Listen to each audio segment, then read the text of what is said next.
Hey, everybody, it's Stephanie Courtney with the Learning Project Network, but on a different platform this time. We are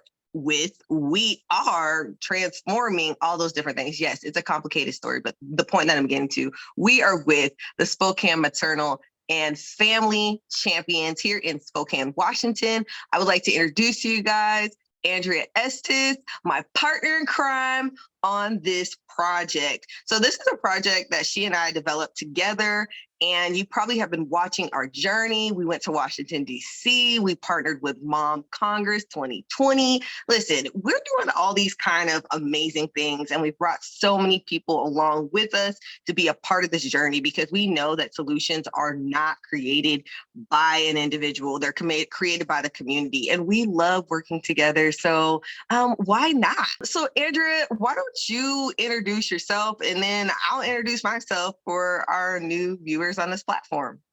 Sure. Well, hello. It's my first time being on a podcast with Stephanie. Not gonna lie, a little nervous, but excited to be here. Andrea Estes, born and raised Spokaneite. I recently moved back home about 2 years ago after we had our second kid. I've been in, I would say, the social justice field, nonprofit field for about 13 years, and mostly on the financing side. When I moved back, in order to facilitate that move back to Spokane, I had to quit a job I was in philanthropy. I moved into consulting, but will soon be taking a full-time job with the Healthcare Authority as the title is Sexual and Reproductive Health Programs Innovation Manager with the Clinical Quality Transformation Team.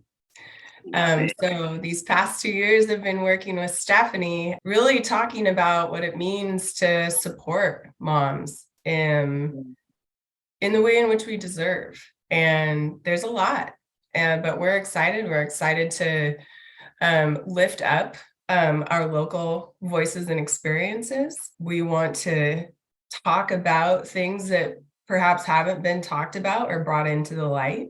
Mm-hmm.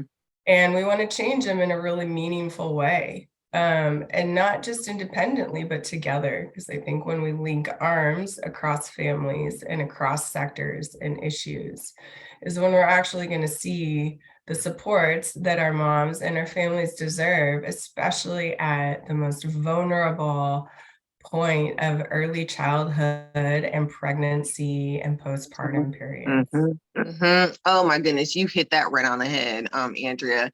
And for those that don't know, this podcast is a little different. This is a research podcast. So we will be looking up stuff. We'll be reading stuff to you. We're sharing links. I think it's really important for us to talk exactly about what you said. And sometimes when we hear podcasts and we don't have any research to help us further the work that we're doing or understand things better, it really puts us in a place. So I'm really glad that you brought up all of that stuff. I'm so excited about this conversation, y'all. I'm so on cloud nine right now. So I want to tell you a little bit about me. My name is Stephanie Courtney. I'm with the Learning Project Network and the Shades of Motherhood Network. Very excited to be here for the simple reason I did not realize how much we need to know about the House bills that are being passed to help create change. A lot of times when we're talking about policy work, strategy work, creation, these bills can really help us figure out where we need to navigate ourselves and our organizations and really set our communities up for success and highlight issues that are impacting people all over the country. So today we're going to be diving into a couple of House bills that we have been exploring and supporting over the last, it's been 7-8 months, maybe a year. Has it been a year? We've been doing work together for over 2 years, but really active with Mom Congress, probably 6-7 months or something like that. 6 months? A year now, close to a year. Oh my gosh. Right? Okay, y'all, I got mom brain. Okay, that needs to be in a House bill too. We need brain. Yes. We need all we need each other. We do, and this is why this is here. So we're going to dive into the first House bill called Black Mothers Maternal Health Mom-to-Bus Act 2021.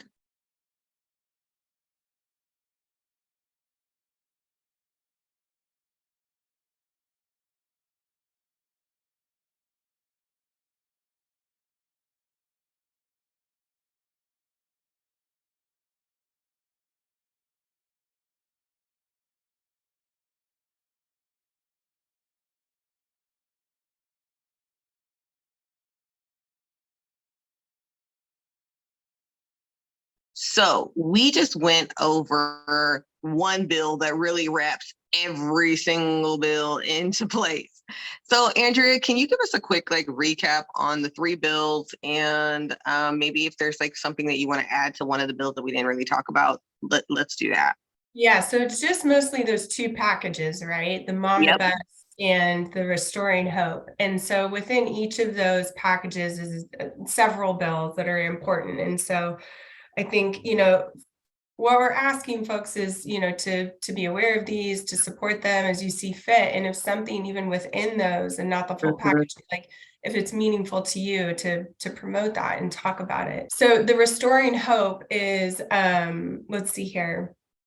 It's a package, it's HR 7666. It is a package that passed the House and is bipartisan legislation and has two specific maternal mental health bills in it, which is unique and Mhm. meaningful to really keep a focus and keep supports on maternal mental health. And so that's the Triumph for New Moms Act Yeah. and the Into the Light. And so in summary, the Restoring Hope bill, it reauthorizes through 2027 and expands and modifies programs, grants, and activities that focus on mental and behavioral health. And then there's a lot within that. So we'll drop the links in the chat here for folks to look at it in a little bit more detail. Yes, absolutely. And the thing that's so weird, I didn't realize how long it takes for this process. So, we're talking about these House bills, and we're talking about bills that are they still have to be introduced, and they still have to be passed to the Senate, they still have to be passed to the House, they still have to be passed through the president, and then they become a law. And so when we think about that process, the only thing that we can do at this point is continue to talk about it, and we need to shine light on it. And I love what you were saying, we need to let our Senate understand how important this bill is to be passed so that we can provide additional resources. If we don't, then, we're going to be in situations that could really lead to someone dying or going through unnecessary trauma.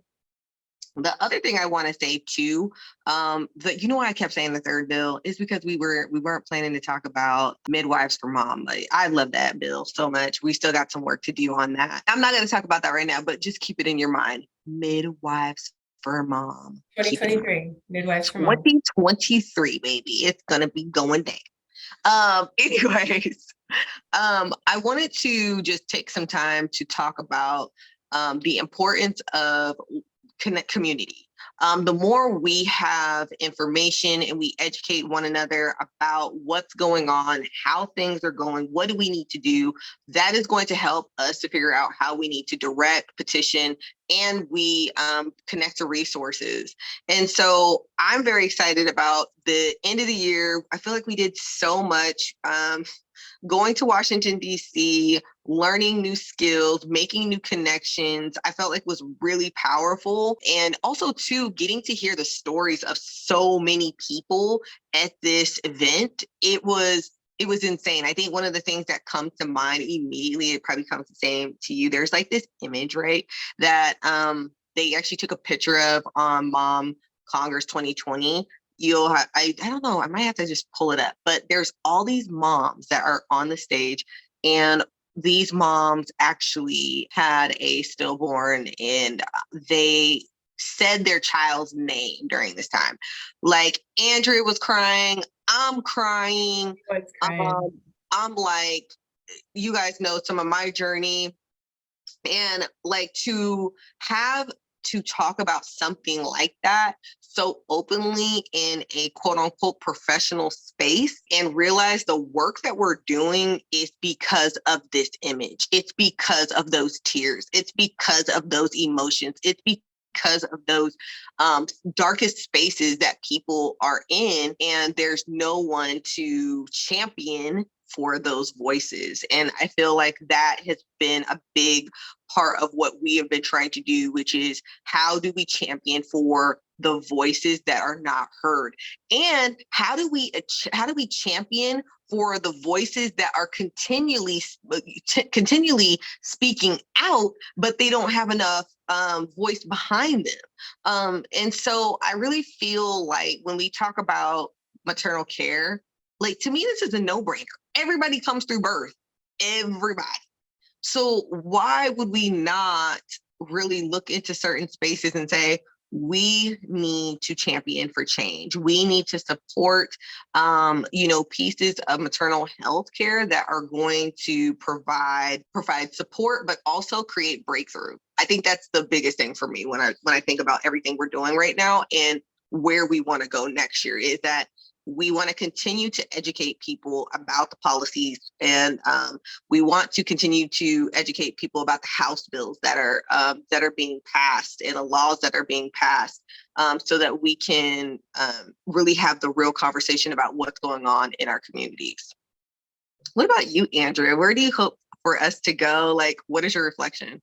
I love that. I love what you said about the breakthroughs, because I think that there's sort of a distorted reality of people who have made these policies and are allocating some of these resources around how much it really takes for us to do it. Mm-hmm. And for the group, I think that was so beautiful to me that we went with to DC, it's a group of healers.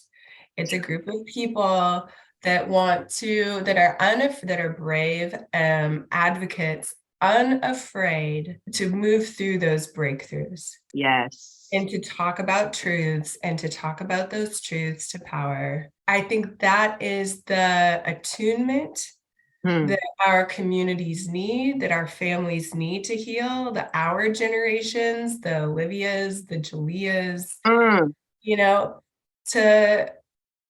to be set up for success. Because right now, in all of this analysis over the last 2 years and everything we've looked at, it's just felt like we're continue to get set up to fail. Yeah. And I don't want to see that for our kids. Mm-mm. And so that's why I fight. I literally, that almost brought me to tears when you started talking about our daughters. Like, literally, a lot of people are like, well, it's not as bad as it used to be. It shouldn't be bad, period.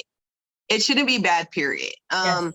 The type of things that we are seeing in our communities, we are not looking at the whole person and really helping people to navigate their own health journeys. We're not honoring people's choices. We're not honoring people's bodies. We're not honoring where we all begin, which is in the womb. And if we understand that trauma impacts the baby, it impacts the birthing person, when we start really having those real conversations and taking them serious and not being in that place of like, well, I don't get this, so I'm not gonna, move forward. Like, I think birth and maternal health is one of those mystical things. Like, it doesn't have, you can't quantify experiences by numbers all the time. You can't quantify trauma by numbers. You can't quantify people's experiences and just say, this is what it is, because everyone is so different. And so I'm so glad that you said why you were fighting. And that's exactly why I'm fighting as hard as I am too. It's like, I cannot imagine trying to have my daughter this entire time, over 7 years plus, and then for her to be in the delivery room and being treated like garbage and, possibly passing away or having a very traumatic birthing experience. And so I read something, I was looking up something probably like last week, and it was like, people are not having as many children as they used to, and what can we do about it? And I'm like, look, deal with the maternal health crisis. Because when you read studies like this and you see things like this, you're like, why am I going to do that? Like, no. I have no support. What? Yeah. No. That part. Child care? Yeah, all the Good different work. pieces. Basics. Can we talk about the mom moment this morning, y'all? For real. It's all of these things. And like, even today, like, I was dealing with so many things this morning, and I was like, okay, I got to do this, this, this, and this, and this. It's like your brain never stopped. And then you still have to think about this little person and this human being in your life who you love and you want to see grow, develop, and live a happy life, and that can be kind of stressful. It could be very, it can lead to a lot of anxiety, a lot of depression. because of that state of hopelessness. And if we really start looking at clinical care and non-clinical care as equal and as one, and we see the power in both, I really believe that we can have huge breakthroughs, but we still have a lot of work to do. So, and that is why we're here, people. We've got a lot of work to do.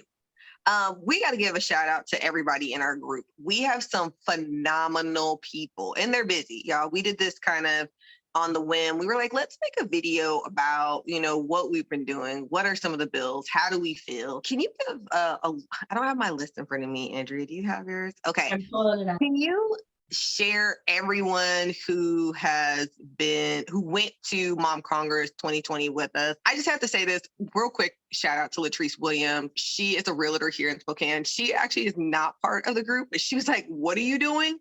I'll be there. And so she ended up coming, and it was just, it was awesome. And she focuses a lot on incarceration, especially with women, and creating resources that are healing and entertainment, a ton of different stuff. So we have Donnell Barlow, an Indigenous health coach, Kira Bauer, Little Scholars and Rays, Luke Jasmine, formerly of Parkview Early Learning, now with the Governor's Outreach Team, Megan Macy, the Milk Lady Lactation Counseling, Yeah. Monica Guzman, Latinos in Spokane, Phil Tyler, Demand Results, and Gonzaga Outreach, Stephanie, Latrice, Beth Tinker from the Healthcare Authority, and myself. Is that right? Got it? Yes. Oh, you know what? We forgot Glow. Oh, Kate. why did I just skipped out Shauna Edwards with Lumen and Glow? Yes. I just spoke to Katie this a couple hours ago. I sent her a text message. I was like, Katie, but that's not her name. It's Shauna. And so, yes, that is our team. We are so excited to unfold a lot of their work, what they're doing, how they're doing it. We're hoping to just continue to build the conversation and make some change locally, and also inspire those that are doing things outside of Spokane to make the change and really focus in on how they can implement new strategies and share their experiences to save some lives. So we want to thank you guys so much today for listening to us. I hope that you were inspired. I hope that this encourages you. And most importantly, I hope that this really sparks you to be a champion in your own local city. So thanks so much. Andrea, I like rocking with you. You're amazing. Do you want to say anything else, or are you good? No, thanks for having me on, Stephanie. This was fun. Oh my goodness. Thanks for having me on. Listen, we have two different ways of doing things, and it's like the perfect mesh, which I love. And so thank you for everything, Andrea. You guys are going to see us again. So get comfortable, because we'll be back. See you soon. Bye.